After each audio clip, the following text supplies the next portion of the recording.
So what takes place at the real estate closing? We're going to jump into that right now.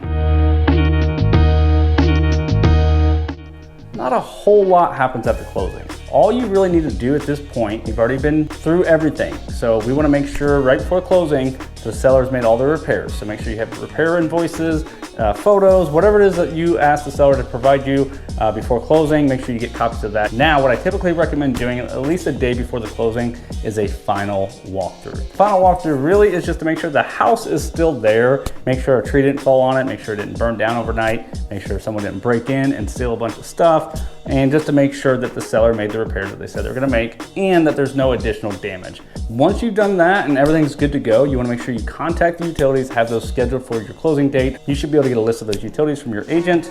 And then usually what happens about 2 or 3 days before closing, you're going to get a settlement statement showing all of the figures for that real estate transaction. This statement should show you exactly how much money you're gonna need to bring to the closing, if any.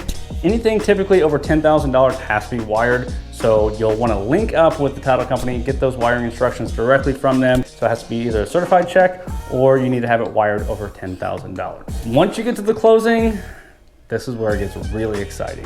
The title company is going to come out with a stack of papers about this thick, and the seller's going to sign about that many of them, and you're going to sign that many of them. So you'll want to stretch your hands the night before, do a couple of these stretches, make sure you come ready to sign your name, sign your life away. If you don't sign the papers, you don't buy a house. It's that simple. So if you want to sit down and read all those documents, you can.